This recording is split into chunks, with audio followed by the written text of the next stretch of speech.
Berlatar di negara Cina pada zaman perdinastian, kisah diawali dengan memperlihatkan sepasukan militer khusus kekaisaran yang dipimpin oleh seorang jenderal perang bernama Su Chan sedang dalam misi penyelamatan sang kaisar yang diculik oleh kelompok pemberontak, di mana misi itu berjalan lancar sesuai rencana berkat Su Chan yang sukses mengkoordinir seluruh pasukannya.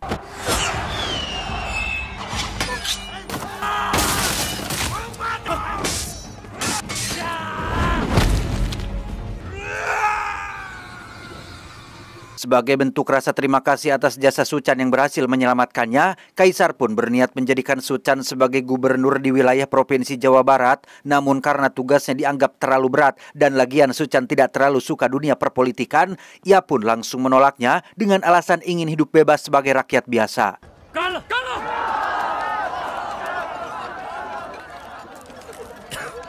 Selesai bertemu dengan Kaisar, Su Chan pun menemui kakak iparnya yang bernama Yuan. Ini bebenguknya, kepala botak pelontos seperti pascol tapi tidak ada rambut secuil di dekat telinga.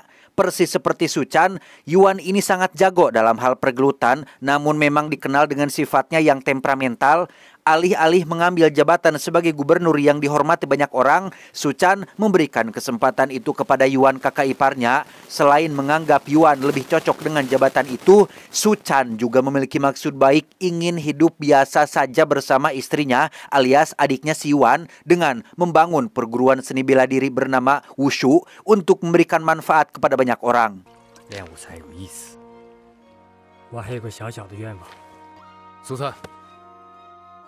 5 tahun setelah pensiun dari kemiliteran, kini Su Chan hidup bahagia bersama adiknya Yuan yang bernama Xiao Ying dan putra mereka yang masih kecil bernama kita panggil saja si Ujang. Sesuai rencana awal yaitu ingin membangun perguruan seni bela diri Wushu, rencana itu benar-benar terrealisasi dengan sang ayah kandung Su Chan yang memimpin langsung perguruan tersebut.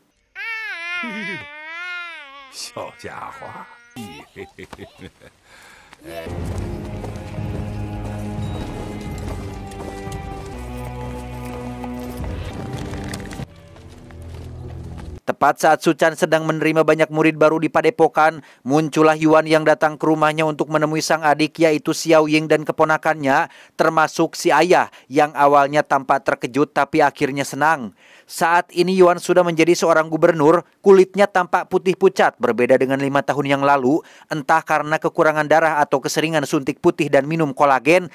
Teuing, di momen itu si ayah untuk kesekian kalinya meminta maaf atas kematian bapaknya Yuan yang mati dibunuh oleh beliau sendiri dan meminta Yuan untuk melupakan masa lalu tersebut. Jadi dulu si ayah ini masih satu perguruan dengan bapaknya Yuan, namun karena bapaknya Yuan mempelajari jurus terlarang yang disebut dengan tinju 5 racun, bapaknya Yuan pun berubah menjadi sosok yang jahat dan kejam sehingga si ayah terpaksa menghabisi nyawanya demi untuk mengakhiri kekejamannya.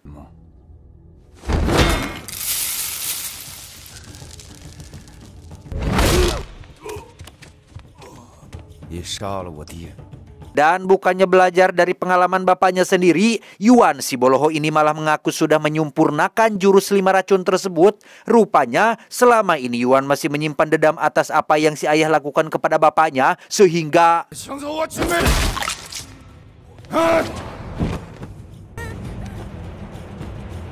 tak lama setelah Yuan membunuh si ayah, para anak buah pun menyeret Xiao Ying dan si Ujang yang akan berniat kabur, di mana Yuan sekonyong-konyong menebas tangan salah satu anak buahnya karena sudah berani menyentuh adik kesayangannya.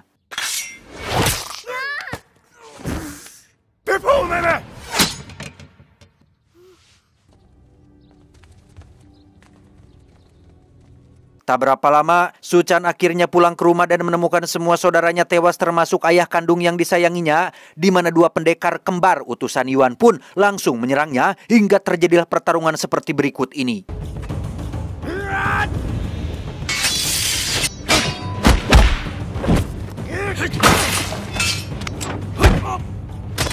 Kedua pendekar ini pun langsung kabur setelah tak berhasil mengalahkan Su Chan, di mana Yuan sendiri terlihat berada di tepi sungai yang deras untuk membuang abu mendiang ayahnya, sekaligus memberikan penghormatan terakhir setelah berhasil membalaskan dendamnya. Hingga tak lama, muncullah kedua pendekar tadi yang ingin memberikan laporan bahwa mereka belum berhasil membunuh Su Chan.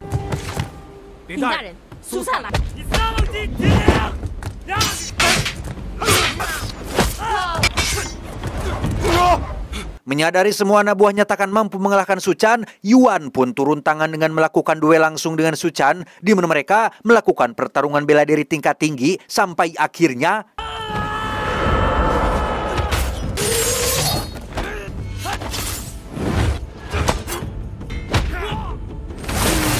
dan ya, Yuan ternyata sudah menjahit lapisan emas hitam pada tubuhnya yang membuatnya tidak terak di kadek alias kebal senjata tajam. Namun bagi seorang Su Chan yang sudah mencapai tingkatan bela diri yang cukup tinggi, tak sulit baginya untuk melakukan serangan walau hanya dengan tangan kosong saja.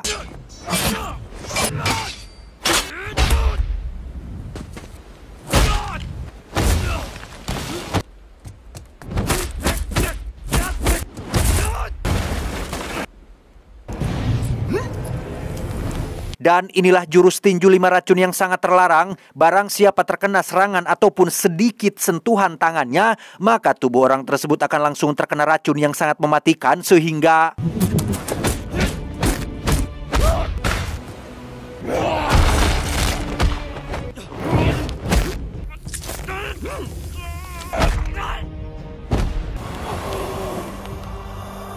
saat Yuan akan menghabisi Su Chan, si Ujang pun langsung melindungi ayahnya yang membuat Yuan segera menghentikan serangannya. Tapi meski begitu, Yuan tetap akan menghabisi Su Chan dengan cara melemparnya ke sungai Ciulan. Tak rela suaminya dipicen kawalungan, Xiao Ying pun langsung terjun menyusul dan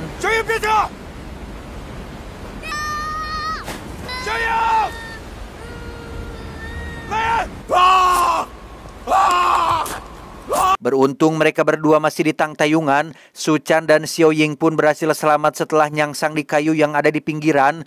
Dengan keteguhan hati seorang istri yang tulus mencintai suami karena nafkah yang diberikan memenuhi sandarisasi, Xiao Ying menarik suaminya menaiki tebing yang curam sampai akhirnya bertemu dengan seorang wanita gunung yang menolong mereka di saat kesusahan.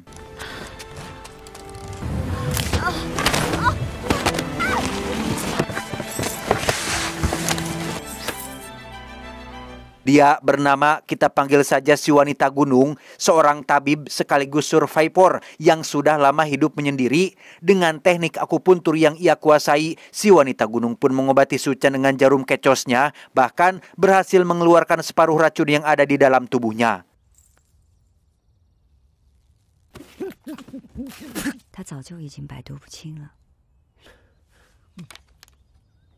Selama kurang lebih 3 tahun lamanya, Su Chan dan Xiao Ying pun hidup berdua di pegunungan sembari menunggu kondisi Su Chan pulih seperti semula. Selama itu pula, anak mereka si Ujang dirawat dengan baik oleh Yuan pamannya, dimasukkan ke sekolah negeri yang tak perlu bayar biaya apapun agar menjadi orang berpendidikan, sehingga Xiao Ying dan Su Chan tidak terlalu khawatir dengan keadaan anak mereka berdua. Selama 3 tahun itu pula lah, Su Chan juga terus melatih fisiknya agar bisa kembali ke kondisi prima. Yang semua itu Su Chan lakukan tidak lebih demi untuk bisa menyelamatkan putra mereka dari genggaman Yuan yang jahat dan borokokok.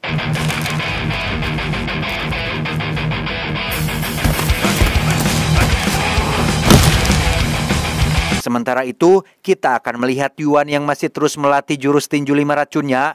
Ternyata sumber racun yang ada pada jurusnya adalah berasal dari berbagai binatang beracun mematikan seperti kalajengking dan laba-laba. Untuk latihan, ia tidak menggunakan benda mati ataupun kelinci percobaan, melainkan memakai manusia asli, yaitu anak buahnya sendiri, untuk menguji coba jurus beracunnya tersebut. Dan sungguh, betapa teganya seorang Yuan ketika ia mengurung si Ujang agar ia tidak bisa kabur. Niatnya sebenarnya baik, ingin menjaga dan melindungi satu-satunya keluarga yang ia miliki. Namun cara yang ia pakai adalah jelas salah, dan itu justru malah menimbulkan penderitaan bagi si Ujang sendiri.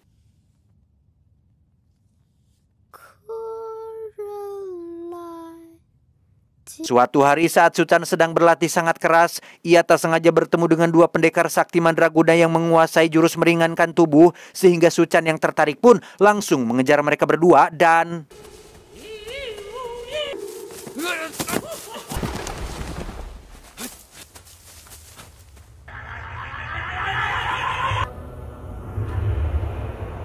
entah ini hanya halusinasi atau memang kenyataan, Su Chan tiba-tiba saja berada di sebuah lokasi yang kurang manuk akal. Ia ditantang bertarung dengan seorang dewa wushu dengan tujuan untuk membangkitkan tingkat kepercayaan dirinya.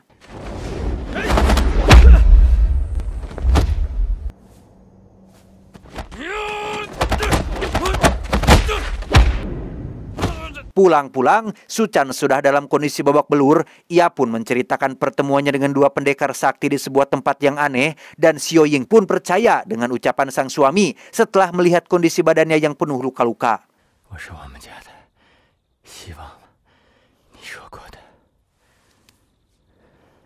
Malamnya, si wanita gunung pun melakukan kunjungan rutin untuk memeriksa kondisi terkini tubuh Su Chan. Sebagai tabib yang sudah puluhan tahun berkarir, si wanita gunung pun tahu betul jika kondisi fisik dan mental Su Chan sedang tidak baik-baik saja. Namun Su Chan tetap kekeh, yakin jika dirinya sudah sangat sehat, bahkan menceritakan tentang pertemuannya dengan dua pendekar sakti yang ada di gunung tersebut.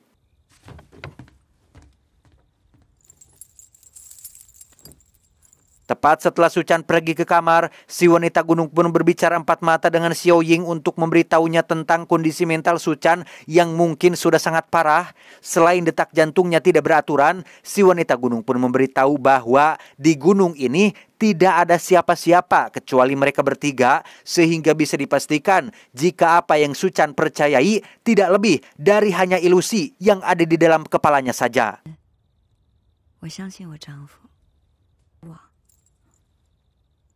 Di hari selanjutnya, Su Chan kembali ke gunung kemarin dengan maksud untuk melanjutkan latihannya dengan Dewa Wushu, di mana kemampuan Su Chan perlahan-lahan mulai menunjukkan peningkatan dan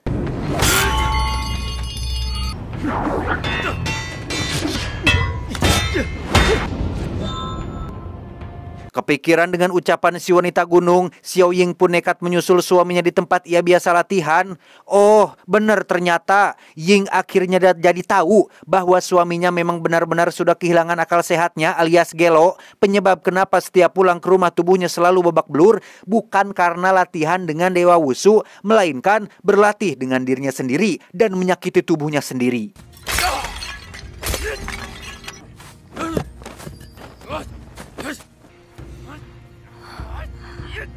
Saat Su Chan pulang ke rumah, Ying pun langsung memberitahu tentang kondisi psikis dan mental suaminya. Namun karena memberitahu orang gelo dengan mengatakan bahwa kamu gelo adalah suatu keniscayaan, maka Su Chan tidak mempercayai ucapan istrinya dan tetap meyakini jika ilusi yang ia alami adalah sesuatu hal yang sangat nyata.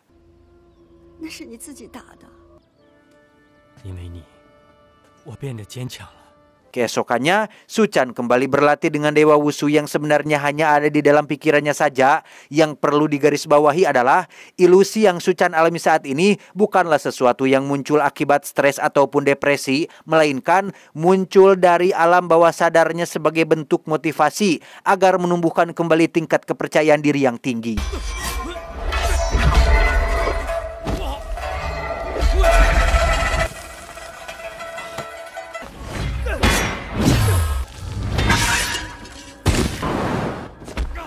Untuk Xiao Ying, ia pun ngahulang tarik setelah mengetahui pasti akan kondisi mental suaminya.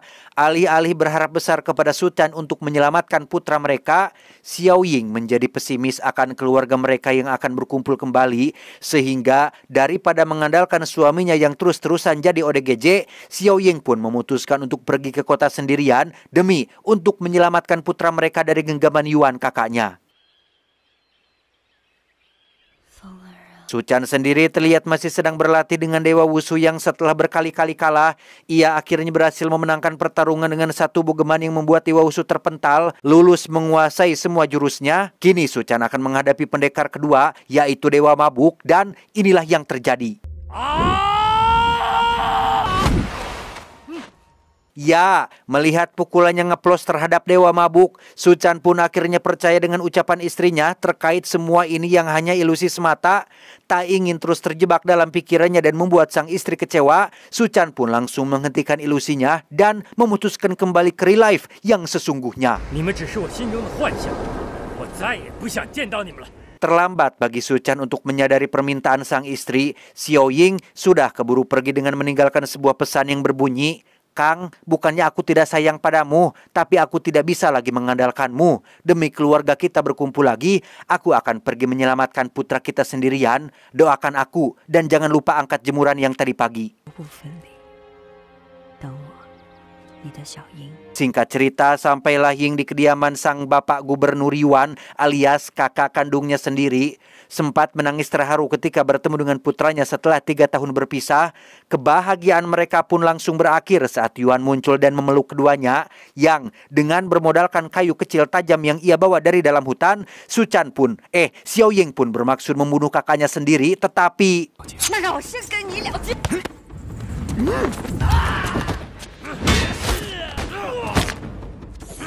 ya, tak lama mereka pun dikejutkan oleh kemunculan Su Chan yang datang menyusul. Meskipun latihannya dianggap gila dan tak masuk akal, namun jurus yang ia kuasai bukanlah sesuatu yang abal-abal. Bahkan kedua pendekar kembar pun mampu dengan mudah ia kalahkan.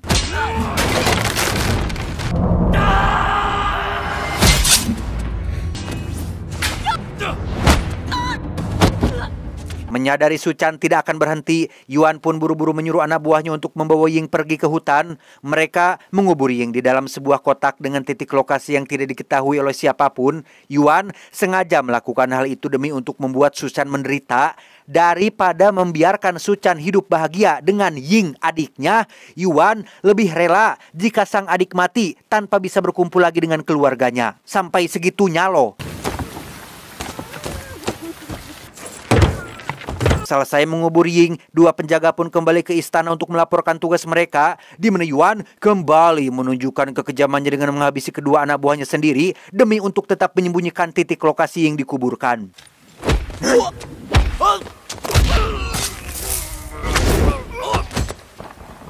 Selesai dengan dua pendekar kembar, kini giliran Su Chan akan menghadapi Yuan sang raja terakhir, dan inilah yang terjadi.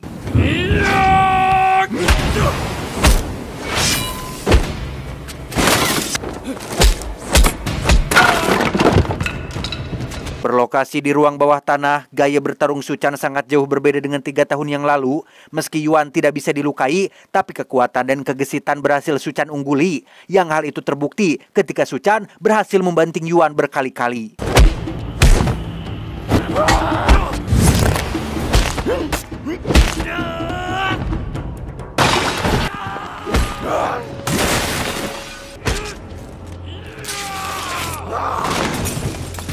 Masih dengan lapisan emas hitam yang dijahit pada tubuhnya, Yuan mulai memimpin pertarungan dengan berpindah tempat bertarung ke lokasi yang tidak worth it sama sekali dan sangat sempit, yaitu di dalam sumur ular. Tetapi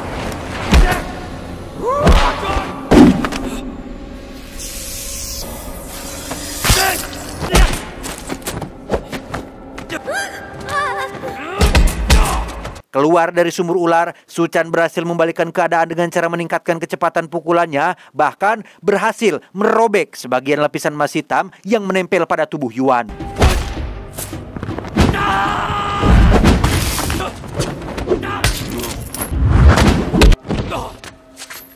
Tak bisa terus seperti ini, Su Chan pun menggunakan rantai besi untuk melindungi tangannya dari jurus tinju 5 racun, dan inilah hasilnya.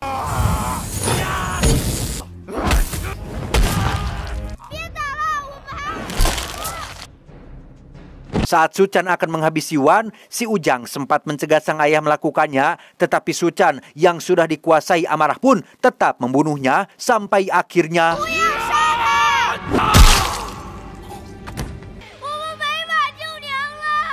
ya, hanya Yuanlah satu-satunya orang yang tahu di mana Ying dikubur, dan sekarang Yuan sudah kepalang modar. Saat pergi keluar, salah satu anak buah yang mengubur Ying pun sempat memberitahu hutan tempat Ying dikubur, tapi keburu mati sebelum sempat menyebutkan titik lokasinya.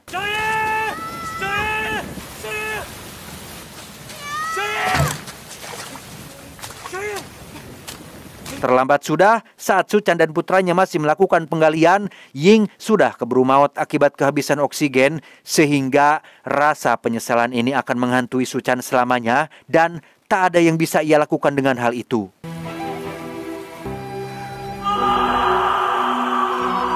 1 tahun kemudian, tepat saat negara barat memasuki Cina dan membawa budaya baru, Su Chan hidup menggelandang bersama putranya, menjadi seorang pemabuk akibat stres kehilangan istri tercintanya. Bahkan ketika si Ujang membelikan uang terakhirnya untuk makan mereka berdua, Su Chan yang setiap saat selalu dalam kondisi mabuk pun memakan seluruh ubi rebusnya tanpa menyisakan sedikit pun untuk putranya.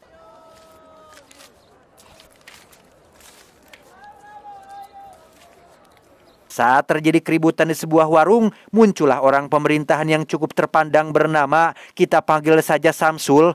Samsul ini adalah ketua Federasi Wushu se-Cina yang sangat mencintai seni bela diri negaranya.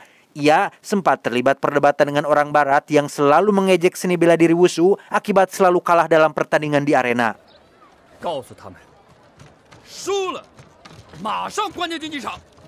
Saat akan pergi, Samsul tak sengaja melihat si Ujang dan ayahnya yang tampak kelaparan, di mana Samsul yang baik hati pun memberikan mereka sejumlah uang, berharap itu akan cukup untuk mengenyangkan perut keduanya. Dan ya Allah, bukannya dipakai untuk beli makan putranya, Su Chan malah pergi ke sebuah bar untuk membeli minuman keras yang karena kesadarannya hanya separuh, Su Chan salah mengambil gentong minuman milik orang lain sehingga inilah yang terjadi.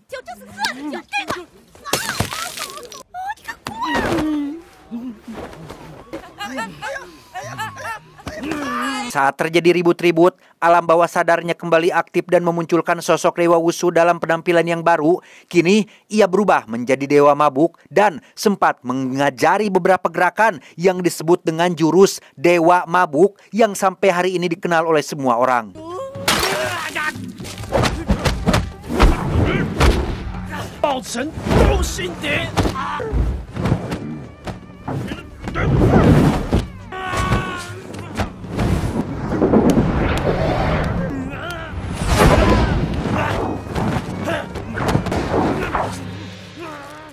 Tak lama setelah Su Chan menguasai jurus Dewa Mabuk, pemilik warung pun memanggil Samsul untuk membereskan masalah di sana. Dan alangkah terkejutnya Samsul saat mengetahui bebenguk pengemis tersebut ternyata adalah sosok jenderal yang menjadi atasannya dulu. Karena ternyata Samsul adalah mantan anak buah kepercayaan Su Chan sewaktu masih di kemiliteran. Dago!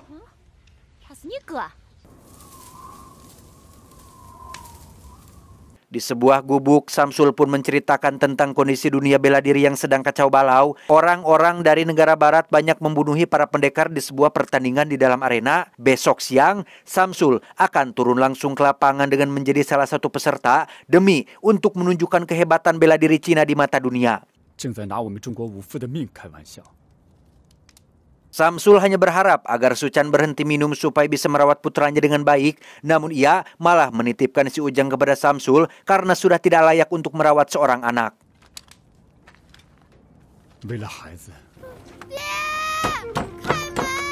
Tak rela meninggalkan ayahnya sendirian, Ujang pun meminta maaf kepada Samsul karena tidak bisa ikut dengannya. Ujang kembali ke dalam gubuk dan akan tetap menemani sang ayah apapun keadaannya. Keesokan paginya, Su Chan terbangun dengan sebuah surat yang dibuat oleh Ujang yang isinya adalah ketulusan sang anak yang justru akan balik merawat ayahnya. Dalam kondisi sadar itulah, Su Chan akhirnya terharu dan memutuskan untuk menonton acara pertandingan Samsul sesuai dengan permintaan dari si Ujang.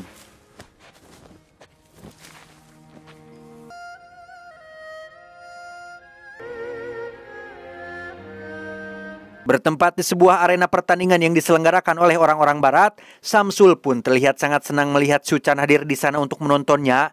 Sempat diusir karena bau letak, penjaga akhirnya mengizinkannya masuk setelah Samsul memberikan jubah dan topi yang lebih terhormat.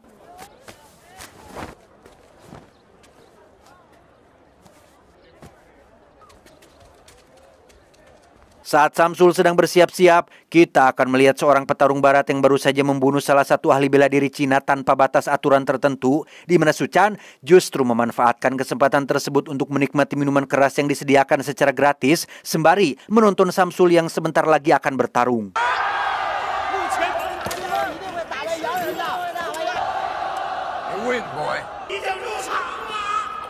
Saat waktunya tiba, Samsul akan melawan seorang petarung berbadan tinggi besar yang secara selewat mustahil untuk dikalahkan.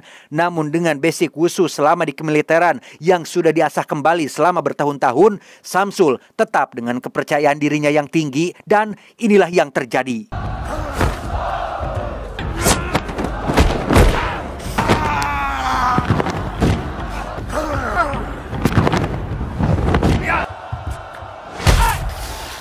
Sesuai prediksi, Samsul langsung babak belur dengan mudah oleh petarung barat ini. Melihat teman ayahnya akan dibunuh, si Ujang pun sekonyong-konyong masuk ke dalam arena untuk mencegahnya. Dan tiba-tiba...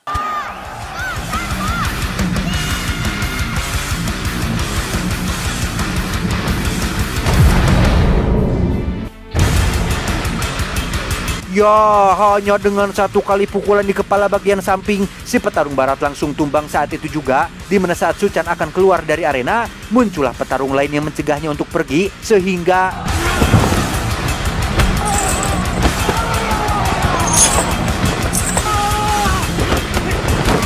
Su Chan akhirnya harus melawan dua petarung sekaligus yang memiliki badan besar-besar. Namun dengan jurus Dewa Mabuk yang baru ia kuasai, Su Chan berhasil mengatasi keduanya dan...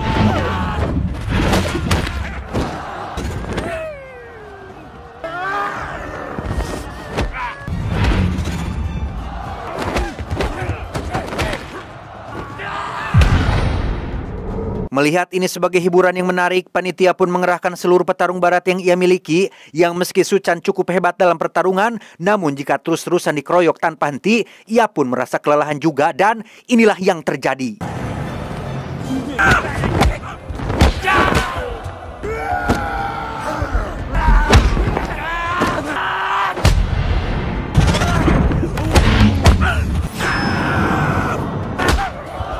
Meski Su Chan sudah agak babak belur, ia masih bisa bangkit dan tetap melanjutkan pertarungan. Sadar jika penantang kali ini adalah orang yang kuat, si panitia pun menyuntikkan obat khusus penghilang nyeri kepada salah satu petarungnya, dan semakin beratlah lawan yang harus Su Chan hadapi.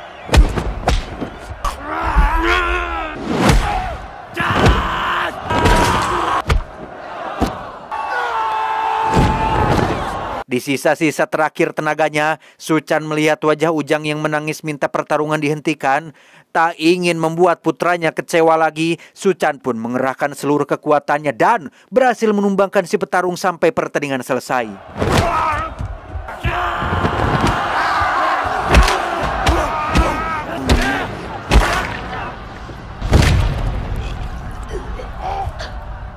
Ketika Su Chan berdiri, semua orang pun langsung berteriak, "Speed! Speed! I love you, Speed!" Seketika Su Chan menjadi pahlawan bagi semua orang dan dicatat dalam sejarah sebagai legenda sesungguhnya yang menciptakan jurus Dewa Mabuk yang terkenal sampai hari ini.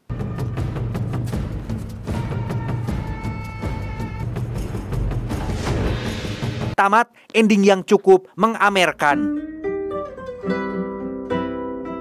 Pesan yang bisa kita ambil dari film ini adalah, jika Anda merasa kehilangan segalanya, ingatlah, pohon menggugurkan daunnya setiap tahun, tapi tetap berdiri tegak dan menunggu hari yang lebih baik datang. Ingatlah, jika Anda kehilangan harta, Anda belum kehilangan sesuatu apapun. Jika Anda kehilangan kesehatan, Anda kehilangan separuh dari sesuatu. Tapi jika Anda kehilangan akhlak, maka Anda telah kehilangan segalanya. Saya John mewakili jajaran direksi yang bertugas mengucapkan terima kasih dan sampai jumpa di video selanjutnya. Adios, kolor kuning amuk marugul. Cuau, cuau, cuau.